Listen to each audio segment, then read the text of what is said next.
Story 1. The Cabin in the Woods. It started as a fun weekend getaway, 4 friends renting a remote cabin deep in the woods. The first night was peaceful, filled with laughter and stories by the fire. But as darkness fell on the second night, something felt off. The woods were eerily silent, and then they heard it, scratching at the windows.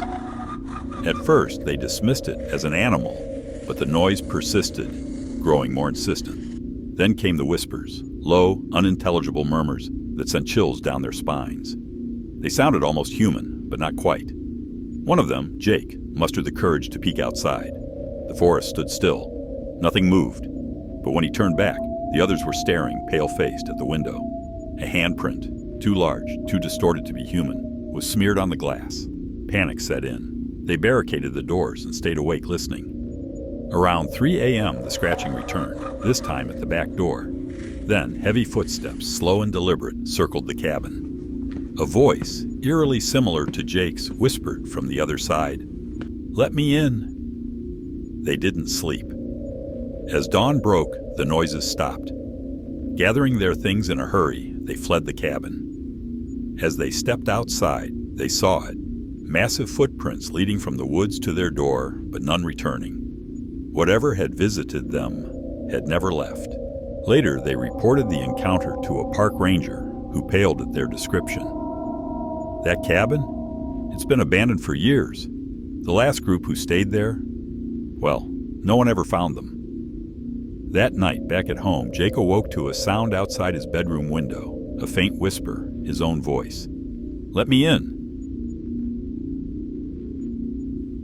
Story 2. The Silent Camper.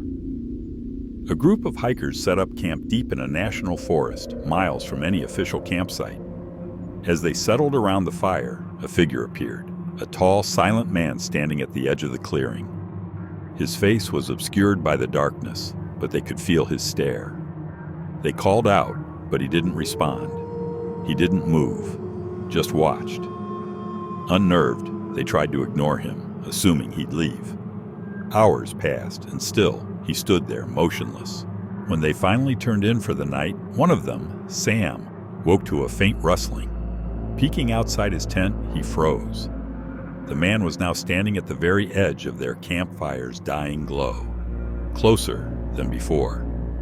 Sam could see his face now, but something was off. The eyes were too wide, too empty. Sam woke the others, whispering urgently, but when they all looked out, the figure was gone. Only deep footprints remained, leading into the trees. No one slept that night. At first light, they hastily packed up and left. Later that day, they stopped by a ranger station and reported the incident. The ranger's face went pale. That area? No one's camped there in years. Last group that did, they never came back. Curious and unsettled, they searched online for past disappearances in the area. What they found chilled them. Old articles about missing hikers, all describing a silent, watching figure before they vanished. No bodies were ever recovered. As they drove away, Sam caught something in the rearview mirror. A dark figure standing just beyond the tree line, watching them go. That night at home, Sam locked all his doors and windows, but as he lay in bed, he had the unsettling feeling he wasn't alone. Then, in the darkness, he saw it. A shadow standing at the foot of his bed, watching, waiting. Story 3. The Wrong Turn. Jason loved solo camping. One autumn evening, he set out on a new trail, eager to explore.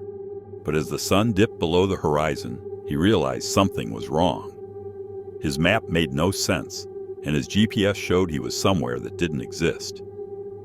As the darkness deepened, he pressed on, hoping to find a landmark. Then he saw it, a small, decrepit cabin with a single candle flickering inside. Relief flooded him. He knocked. No answer, but the door creaked open on its own. Stepping inside, Jason immediately felt uneasy. The air was stale, heavy. The walls were covered in strange carvings, symbols he didn't recognize, tally marks in the hundreds. The floor was littered with rotting leaves and broken furniture. Then he heard it, breathing. Slow, deep, right behind him. Spinning around, he found nothing. But in the dust on the floor, fresh footprints appeared, moving toward him. Jason bolted, running blindly through the forest. He could hear something behind him, moving fast. Too fast. Just as he thought his lungs would give out, he stumbled onto a road. A passing driver picked him up. "You're lucky," the man said. "No one goes near that place. They say if you enter, something follows you home." Jason never went camping alone again. But weeks later, things started happening. His doors were left ajar when he knew he had locked them. Objects moved in the night. And sometimes, in the darkness of his bedroom, he heard it again, breathing, slow and deep, just behind him. One night, he woke to his bedroom door creaking open. His heart pounded. He reached for his phone's flashlight and shone it toward the door. There, standing in the doorway, was a shadowed figure. It didn't move. It didn't breathe. It just watched. Jason never turned off the lights again.